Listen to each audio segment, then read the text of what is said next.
All right, so welcome back for another deep dive. Today we are taking a look at Yuval Noah Harari's 21 Lessons for the 21st Century. Yeah, I'm excited to dive into this one. Me too. There's a lot to unpack here. Oh, absolutely. And it's really interesting because this book, it's not really about predicting the future. Right. It's more like he's laid out a roadmap for how to navigate all of these massive changes that are happening all around us all the time. Technology, politics, religion. It's changing so fast. It's all shifting beneath our feet. And Harari kind of helps us make sense of it all. Yeah, and I like how he just kind of jumps right into it, too. He doesn't waste any time with a lot of fluff. He just kind of throws us right into the deep end with this idea that, Yeah. you would think that after the 20th century, Right. liberalism would be in a really good place. But he says it's facing a full-blown crisis. Yeah, that was a real surprise to me. Me too. It's like you think about the end of the Cold War, the fall of the Berlin Wall, it's like liberalism won. Exactly. But Harari's saying not so fast. Yeah, it's not that simple. There are cracks in the foundation. Right, and what's even more unsettling is that there aren't any strong alternative narratives to kind of fill that void. That's right. It's like we're in this weird in-between space.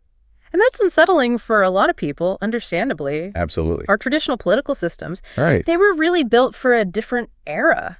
It's like we're trying to fix a jet engine with a rusty wrench when it comes to things like AI and bioengineering. I love that analogy. That's perfect. They just weren't designed for this. Yeah, and that leads us to, I think, one of the most thought-provoking and honestly kind of scary ideas in the book, which is this concept of the useless class, which when I first read that, I was like, whoa, okay, this is getting real. It's a powerful image, isn't it? It is. And it's not just about Right. robots taking jobs, which is Right, which is what we hear a lot about. Yeah, we always hear about that. But it's about humans becoming almost obsolete.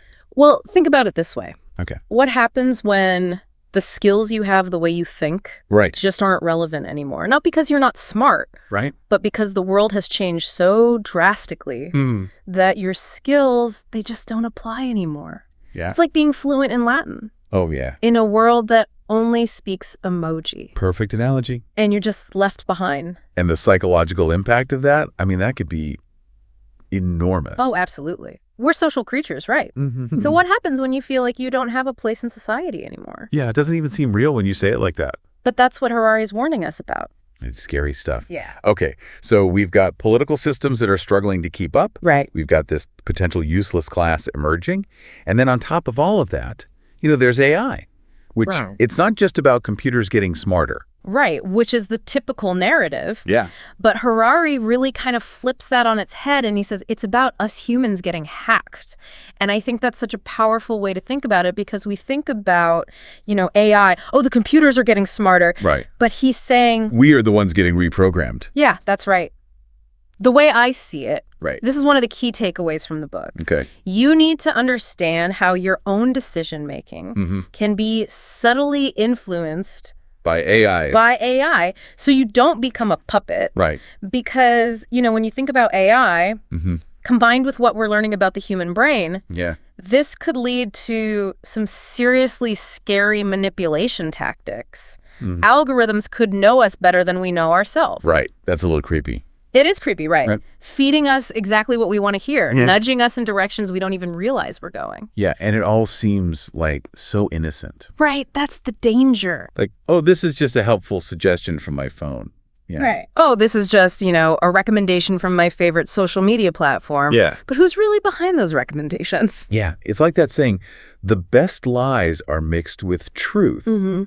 Except in this case, it's our own data being used against us Yeah, that's right. to predict our every move. And you know what? What? We might actually start to see AI making more ethical decisions Than humans. than humans. Really? Simply because Okay. it can process information so efficiently, weigh outcomes so effectively. So it's just pure logic. It's pure logic. It's unemotional. So you're saying a computer could be more ethical than a person?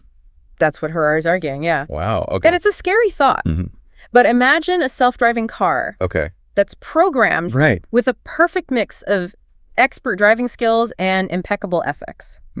Okay, if I'm following you. Who would you trust more? That self-driving car Okay. Or, a teenager who just got their license. So that's easy. The self-driving car. Yeah. No question. Yeah, right. I mean, Like I trust a computer more than a 16-year-old with my life. yeah, exactly. I mean, I know who I'd pick in a sudden stop situation. Right. But here's the thing. Okay. We can't just outsource our ethics Right. to algorithms. Mm-hmm. We have to develop our own consciousness, Okay. our own critical thinking skills. So we're not just blindly following the AI. That's right. Okay. Otherwise, we risk becoming completely reliant on AI, losing our ability to think for ourselves. And that's the real danger. That's the real danger. We become slaves to the technology that we created. It's almost like we're at a crossroads.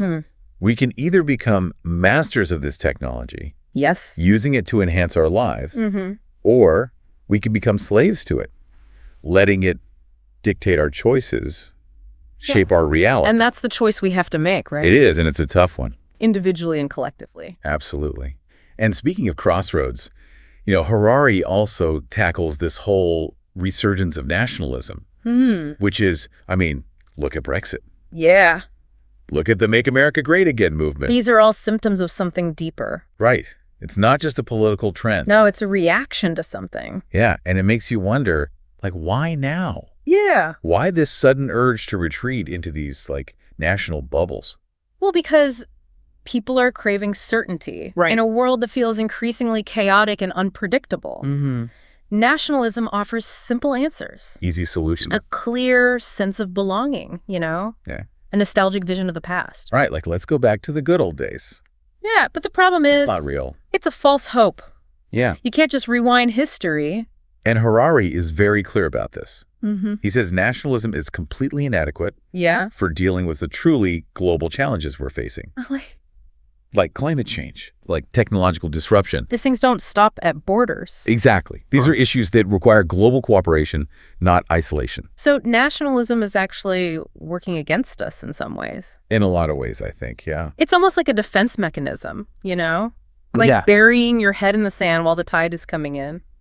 It's like, it feels good right now. Yeah, short-term comfort, Right. but long-term disaster. We can't just pretend these global problems don't exist. And it's like, in the midst of all of this, you've got the technological upheaval, the political shifts, and then religion is still this, major player on the global stage. Yeah, it's really fascinating how billions of people still find meaning in religious beliefs. Even in this supposedly secular age. Especially with, the rise of science and all that.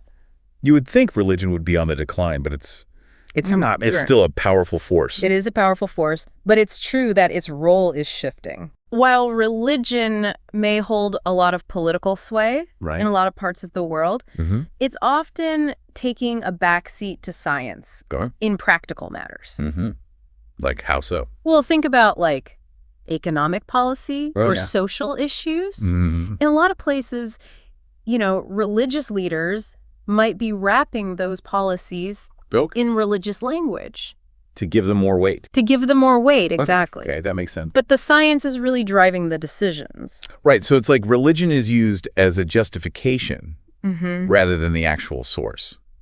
And Harari makes this really interesting observation about how traditional religions often get tied to national identities. Okay. Even though their core values might be universal. It's like they're speaking this universal language, but they're only preaching to their own choir. That's a great way to put it, yeah. It's like they could be reaching out to everyone, but they're kind of stuck in this nationalistic framework. And that's a problem because it hinders the kind of global cooperation we need.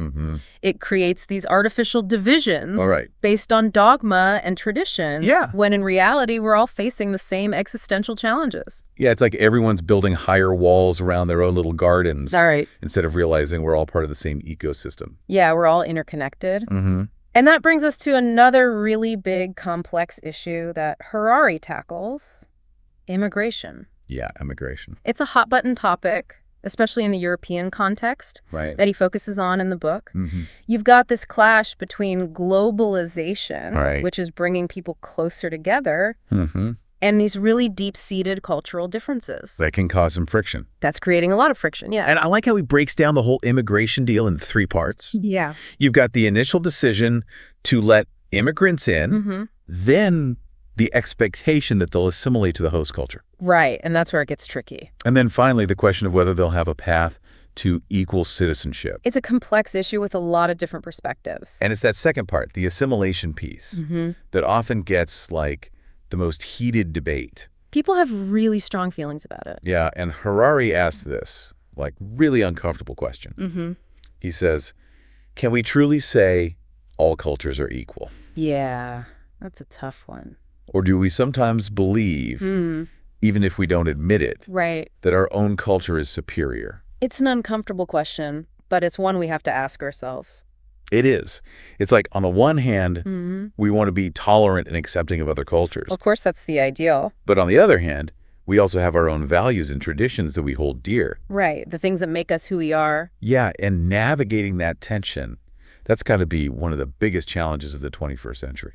I think it is. It's like, how do we balance the need for diversity and tolerance with the desire to preserve our own cultural heritage? Right. And it's not like there's an easy answer to that question. Definitely not. It's going to require a lot of open-mindedness, a lot of dialogue, a lot of willingness to see things from different perspectives. And Harari, he argues that we need to move from racism. Which is, a very specific kind of prejudice. Right, based on, biology. Based on physical characteristics. Right, but he says we need to move from racism to what he calls culturism. Which is a really interesting concept. Yeah. It acknowledges that different cultures may have strengths and weaknesses in different contexts. So it's not saying that all cultures are the same. No, not at all. But it's saying that judging individuals based solely on their cultural background, that's just as harmful. It's just as harmful as racism. As judging someone based on their skin color. Exactly. It's about recognizing that cultures are complex. They're diverse. They're constantly evolving. Right. And that there's no single right way to live.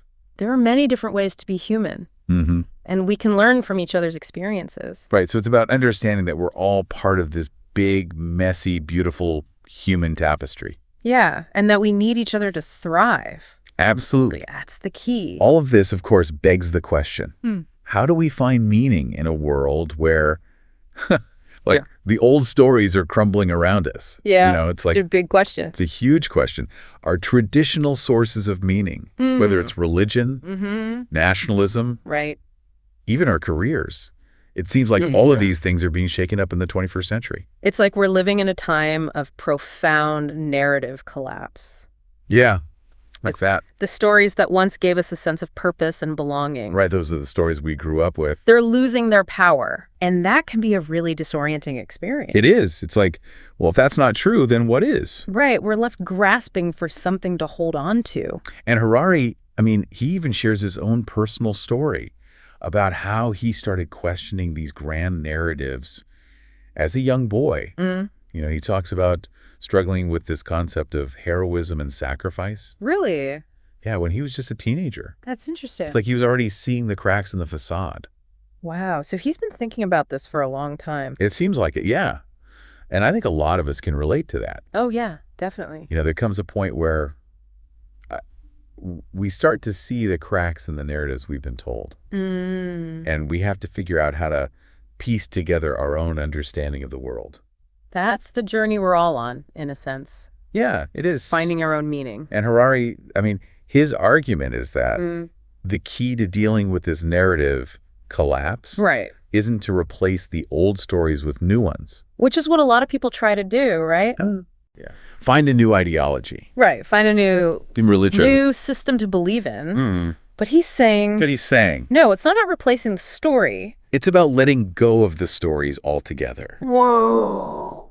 That's radical, isn't it? It is a very radical idea. But I think there's something really profound about it. Okay, I'm following you. It's not about abandoning all meaning and purpose. Right. He's not saying life is meaningless. No. He's suggesting that the meaning of life isn't found in some grand narrative. Right. It's found in the direct experience of reality. So it's more about being present in the moment rather than getting caught up in these abstract ideas about what should be or what could be. It's about what is right now. And that's where he gets into this whole idea of meditation, right? Yeah, that's right. He doesn't present it as a religious practice, but as a tool for understanding the mind and detaching ourselves from the illusions of these stories. It's like mental training, learning to see the world without all the filters. Yeah, like wiping your glasses clean so you can see clearly. Exactly. And he specifically talks about vipassana meditation. Right, which is the one where you focus on your breath and bodily sensations, right? Right.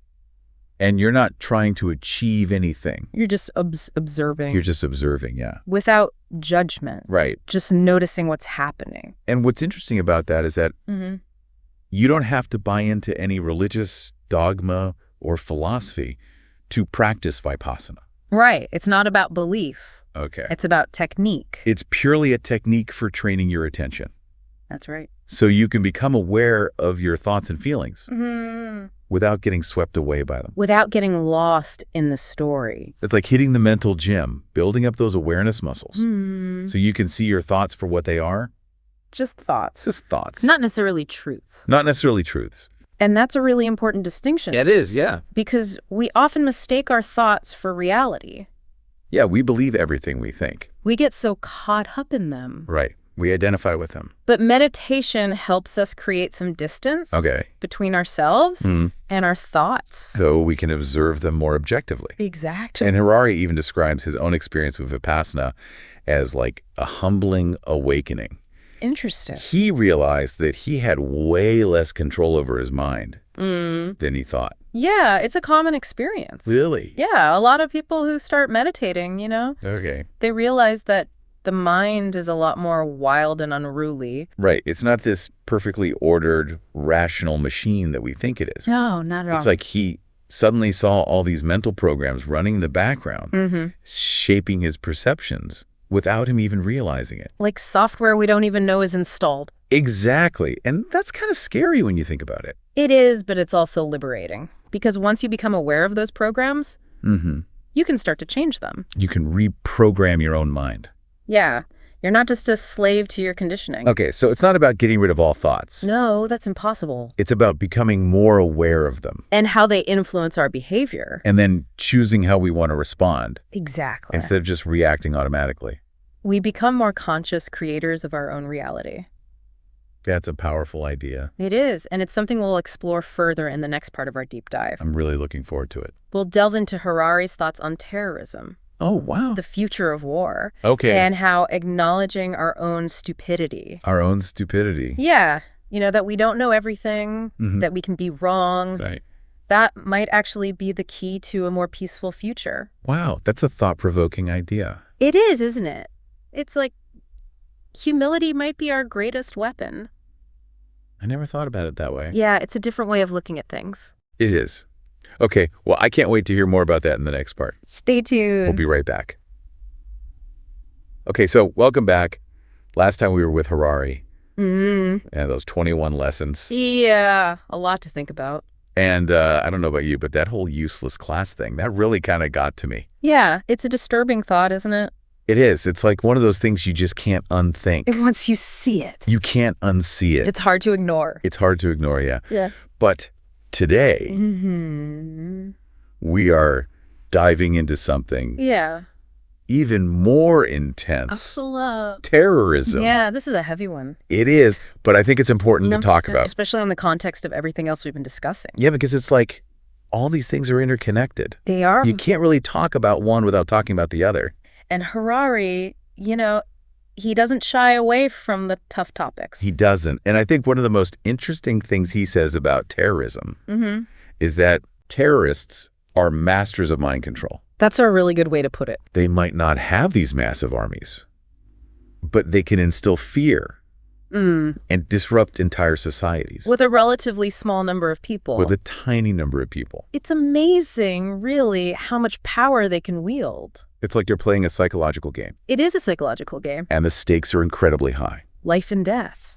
And it's not just about, physical violence either. No, it's about the threat of violence. The fear. The uncertainty. That can be just as paralyzing. More so, even. Yeah, because it's like, you don't know. Right, it could happen anywhere, anytime. It could happen anywhere, anytime, yeah. And that's what makes it so effective.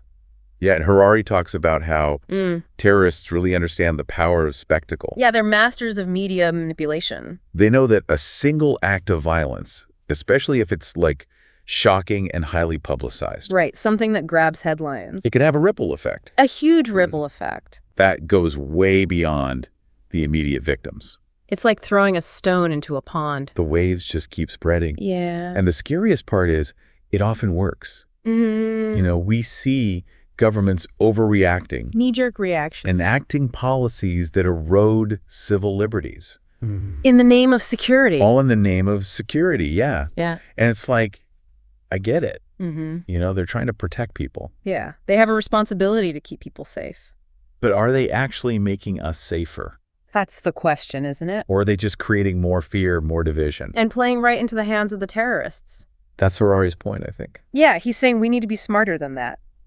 We can't let fear dictate our actions. We have to respond thoughtfully, strategically. So it's about being strategic, not just reactive. That's right. Because if we overreact, aren't we just playing into their hands? Absolutely. We're giving them exactly what they want. Yeah. Remember, the goal of terrorism is to terrorize. That's right there in the name. If we give in to that fear, Yeah. they win. Just like that old saying, like, don't feed the trolls. Yeah, except in this case, the trolls are armed and dangerous. Exactly. And that brings us to, I think, like, the most terrifying thought. Mm-hmm. What if Boy. terrorists get their hands on weapons of mass destruction? Yeah, that's the nightmare scenario. It's like a ticking time bomb, you know? It feels like it's only a matter of time. Harari doesn't shy away from that possibility. No. He acknowledges the potential for future nuclear, cyber, or bioterrorism. It's all out there. It's all out there, but he cautions us against letting those hypothetical scenarios paralyze us. Right, because we can't live in a constant state of fear. Exactly. We have to assess the risks rationally. And respond proportionally. So it's about being vigilant, but not paranoid. That's a good way to put it. Okay, so we've talked about terrorism. Mm-hmm. But what about war in general? Yeah. Is large-scale conflict still a possibility in the 21st century? I mean, that's the question, right? Yeah. That's what everyone wants to know. And I think Harari's answer is both reassuring and unsettling. How so? He argues that war between major powers, Like, you know, the U.S. and China. yeah, like the big players, Mm-hmm. he says that's become increasingly unlikely. Why is that? Mostly because nobody knows how to win anymore. That's interesting. It's like we've seen this play out in recent conflicts, you know? Mm. Even when a country wins. Right, like in quotes. Yeah, in quotes. Air quotes. The cost is so high. My victory is so pyrrhic. Yeah. It hardly seems worth it. It's like, think about the wars in Iraq and Afghanistan. Yeah, good example. The U.S. technically won those conflicts, but at what cost? Thousands of lives lost. Trillions of dollars spent. Years of instability. And for what? It's like the whole idea of conquest Mm-hmm. and empire building. Yeah. It just doesn't seem to work in a world of global interdependence. It's like trying to win a game of chess Oh, I like. by blowing up the board. Yeah, you might technically win. But everyone loses in the end. Exactly. And that's where Harari's argument gets really interesting, I think. Okay, I'm listening. He says that even though war is a terrible idea for everyone involved, Yeah, it's a lose-lose situation. there's no guarantee against human stupidity. Oh, boy. Here we go. He warns that someone, somewhere, might miscalculate, You know, get a little too cocky might stumble into conflict, through a combination of arrogance ignorance. and bad luck. Yeah, it's like sometimes it just feels like the universe is conspiring against us. A perfect storm of bad decisions. So even if war is objectively a bad idea, Yeah, like nobody actually wants it. we can't rule out the possibility that someone might do something really, really dumb It only takes one person. and set the whole world on fire. That's a sobering thought. It is. And that brings us to, I think, Mm-hmm. the importance of humility, Oh, that's good. both individually Yeah. and collectively, We need to be willing to admit that we don't have all the answers. that our own biases can lead us astray. And that sometimes Mm-hmm. the best course of action is simply to step back from the brink. To take a deep breath. Yeah. And say, whoa, hold on a second. Let's think this through. Let's not rush into anything. It's like we need to develop this global sense of self-awareness. That's a beautiful idea. We need to be able to look at ourselves in the mirror Mm. and say, hey, you know, we might actually be the bad guys here. That's a tough one, but it's necessary It's a tough one, yeah. to be able to see ourselves objectively. And Harari, you know, Mm-hmm. he really pushes us to examine our own beliefs. especially when it comes to religion and culture. He argues that we often fall into this trap of thinking Yeah. that our own nation, Right. our own religion, Our own way of life. our own culture is superior to all others. It's that my team is the best mentality. Yeah, but writ large. On a global scale. Yeah, it's like, it's fine to be proud of your country or your culture, but when that pride turns into arrogance, Right, when you start to see other cultures as inferior. then you're in dangerous territory. Because that's what leads to intolerance. Conflict. An inability to see the bigger picture. And Harari,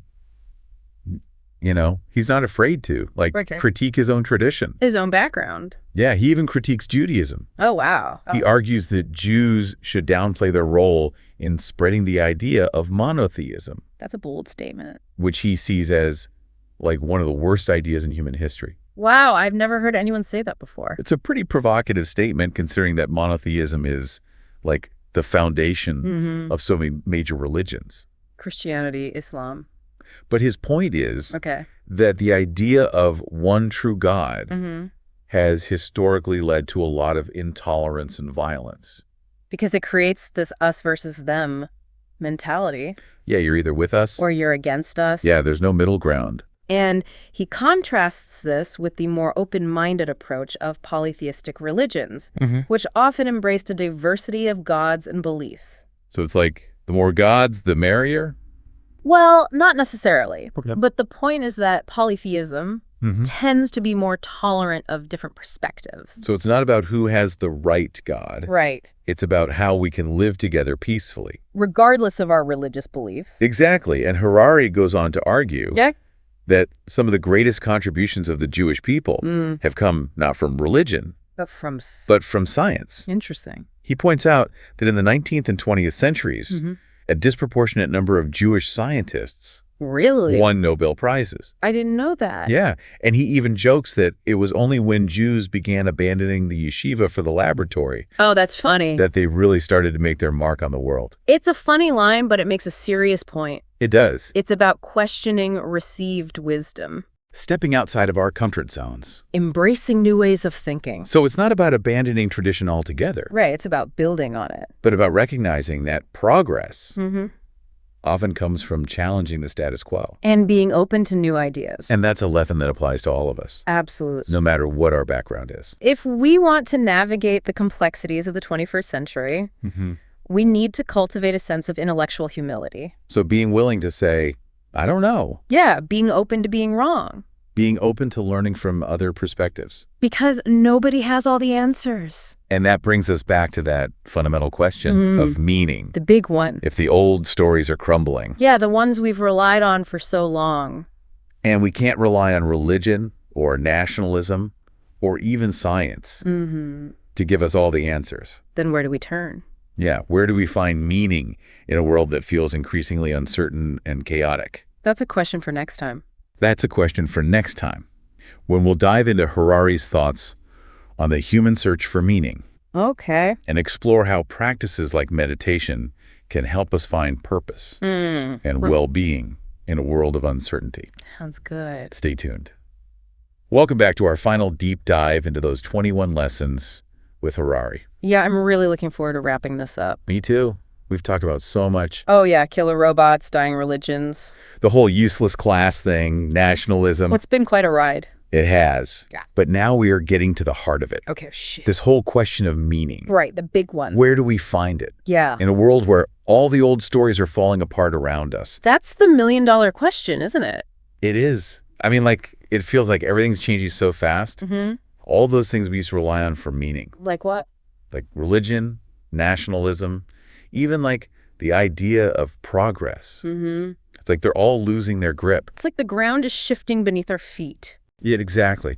And Harari, he keeps coming back to this idea that What's that? we humans are storytelling creatures. Oh, absolutely. It's like we need these narratives They need those stories. to make sense of the world, to find our place. To give us a sense of purpose. Yeah, it's like those stories are our operating system, A mental software. Yeah, they tell us who we are, what's right and wrong. What we should be striving for. But what happens when those stories just stop making sense? Right, when they no longer match up with reality. That's where I think we are now. Yeah, I think you're right. in a lot of ways. Like we're in this weird transition phase. Yeah, it's like the old stories are dying, Mm-hmm. but we haven't quite figured out the new ones yet. And some people are clinging to those old stories. Oh, yeah, for dear life. Even though they're falling apart. Even though they're full of holes. But it's scary, right, to let go of what you know. It is scary.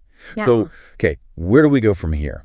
Right. If the old stories aren't working anymore, what do we replace them with? Do we even need to replace them? Well, that's the question, isn't it? Some people are trying to come up with new stories. Like better stories. Yeah, updated versions of the old ones. Maybe with, like, less violence and more equality. Exactly. But Harari's take is much more radical, I think. Oh, okay. How so? He says the key isn't to find a new story. It's to let go of stories altogether. Whoa, wait a minute. Let go of all stories. Mm-hmm. Isn't that a recipe for, like, total chaos? It sounds crazy at first, right? It does. Like, we're basically wired for stories. Yay, it's how we make sense of the world. So to just let go of them entirely, it's like... Yeah, it's a big ask. It feels counterintuitive. But he's not saying we should abandon all meaning and purpose. Okay, good. He's not saying life is meaningless. So what's he saying? He's suggesting that true meaning Mm-hmm. isn't found in some external narrative. Okay. It's found in the direct experience of reality. So it's not about finding the right story. No. It's about seeing through the stories altogether. Exactly. It's Yeah. a big shift in perspective. It is. But how do we actually do that? Yeah, like it's not like we can just flip a switch in our brain. And suddenly become storyless beings. Right. It's a process. And Harari, he points to meditation Ah, yes, of course. as a powerful tool for this. For dismantling those stories. Yeah, and experiencing reality without all those mental filters. Without all the baggage. He specifically talks about vipassana meditation. Right, the one where you focus on your breath. Yeah, and bodily sensations. And you're not trying to achieve anything. He's just observing. Just noticing what's happening. Without judgment. Exactly. And what's interesting about vipassana is that you don't have to buy into any Right. religious dogma No, or philosophy. It's not a belief system. Oh, it's It's very a dangerous. technique. So it's purely a technique for training your attention. Yes, right. So you can become more aware of your thoughts and feelings Mm-hmm. without getting swept away by them. Without getting lost in the story. It's like hitting the mental gym, I like that. building up those awareness muscles. Yeah. So you can see your thoughts for what they are. Just thoughts. Just thought. Not necessarily truths. Not the truth. Yeah, Which it's a really important distinction. It is, because we often mistake our thoughts for reality. We believe everything we think. We're like, oh, I'm thinking it, so it must be true. Right, but that's not always the case. And meditation helps us kind of create some space Some distance. between ourselves and our thoughts. Yeah, so we can observe them more objectively. And Harari, he describes his own experience with Vipassana as like Yeah. a humbling awakening. Interesting. He realized that he had way less control over his mind Mm-hmm. than he thought. Which is something a lot of people experience when they start meditating. Really? Yeah, we often think of our minds as this, like, Right. perfectly ordered, rational machine. We think we're in control. But meditation shows us that's not always the case. It's like he suddenly saw all these mental programs running in the background, Mm. shaping his perceptions without him even realizing it. It's like discovering all these hidden apps on your phone that are draining your battery. Yeah, exactly. And that's kind of scary when you think about it. It can be, but it's also liberating. Okay, how so? Because once you become aware of those programs, Mm-hmm. you can start to change them. Oh, so you can reprogram your own mind. Yeah, you're not just a slave to your conditioning. Okay, so it's not about getting rid of all thoughts. No, that's impossible. It's about becoming more aware of them And how they're influencing our behavior. and then choosing how we want to respond Exactly. instead of just reacting automatically. We become more conscious creators of our own reality. Wow, that's powerful stuff. It is, and it gets even more mind-blowing when Harari starts talking about Oh boy, what now? the nature of the mind itself. Okay, I'm listening. He argues that the mind Yeah. isn't this like separate eternal soul, Okay, I can see where this is going. but just another object. Another object. Subject to the laws of physics and biology. So you're saying our minds are basically just like really complex machines. In a way, yeah. Wow, that's a tough pill to swallow for a lot of people. It is, because we're so attached to this idea of having this Right. unique, special soul. That makes us who we are. Yeah, and it's a comforting idea. It is, but Harari's suggesting Mm-hmm. that maybe that's just another story. A way of clinging to an illusion of permanence? Right, because everything is constantly changing. Yeah, even our minds. And he uses this really striking analogy. Oh, yeah. What's He that? says the mind is like a stone knife A stone knife? Okay. that someone else shaped to kill a mammoth. Okay, I'm following you. It's a tool Mm-hmm. created for a specific purpose, Right. not inherently good or bad, Free or unfree? just an object. And he's saying the same thing applies to all those qualities we value. Like what? Like freedom, love, creativity. We think those things are like part of our essence. Part of our true selves. But Harari says, nope, They're just products of our biology. our evolution. Our experiences. No, basically, we're just a bunch of chemicals and electrical impulses. Well, yeah, in a very simplified way. But that doesn't mean it's meaningless. No, not at all. It's just a different way of understanding who we are. And maybe a more accurate one. And, it's interesting because even pop culture Yeah. is starting to reflect this idea. Like how? Harari talks about that Pixar movie, Inside Out. Oh, yeah, I love that movie. It's such a great movie. And it really does a good job of, Yeah. depicting the mind as this, collection of competing emotions. Yeah, all those little characters running around. Vying for control. And sometimes it feels like that, right? It does. It's like we're not always in control of our own minds. We're often at the mercy of our emotions, our impulses. Our unconscious programming. Yeah. And that's where Harari's argument comes full circle, I think. Okay, let's hear that. He's suggesting that by recognizing the true nature of the mind, its impermanence, It's always changing. its constructedness, It's not this fixed, solid thing. its susceptibility to manipulation We can actually free ourselves. from the tyranny of those stories. The stories that have held us captive for so long, The stories that tell us who we are, what we should believe. what we should be afraid of. It's like we can finally break free from the matrix, In a way, yeah. but it's not about becoming, nihilists. Or Right. saying that nothing matters. No, it's about finding a deeper, more grounded sense of meaning. Okay, how do we do that? Harari suggests that we find it in the present moment, Okay, so being present, in the direct experience of reality. even in the face of suffering. Yeah, because suffering is part of the deal. It's a universal human experience. It is. And Harari argues that instead of trying to escape suffering, Mm-hmm. we should embrace it, Learn from it. use it as fuel for growth. And compassion. So it's like the more we resist suffering, The more we suffer. the more we suffer. Yeah. He's saying that real freedom comes not from avoiding pain, Okay. but from learning to relate to it differently. To see it as an opportunity for transformation. Exactly. Okay, so after all this, what's the takeaway? What does it all mean for navigating this crazy 21st century? What stories do we tell ourselves? I think Harari is calling for a kind of radical self-awareness. So, really looking at ourselves honestly, Being willing to question everything. even our most cherished beliefs, Dismantling the stories that limit us. the stories that keep us trapped in fear and division, And cultivating a deep understanding of our own minds. so we can make more conscious choices. About how we want to live our lives. And maybe, just maybe, by doing that, we can create a world that's a little less driven by fear. A little more grounded in wisdom and compassion. It's a tall order, but I think it's a challenge worth taking on. Yep. Well, there you have it. Our deep dive into 21 lessons with Yuval Noah Harari. It's been quite a journey. It has. We've covered a lot of ground, explored some really challenging ideas. And hopefully spark some new insights for you. And remember, the future is unwritten. It's up to all of us to decide what kind of world we want to create. Until next time. Thank you for tuning in to the Power Book of Podcasts. If you enjoyed this episode, don't forget to hit the subscribe button and join our growing community. Click the bell icon so you never miss an update. We have so much more inspiring content coming your way.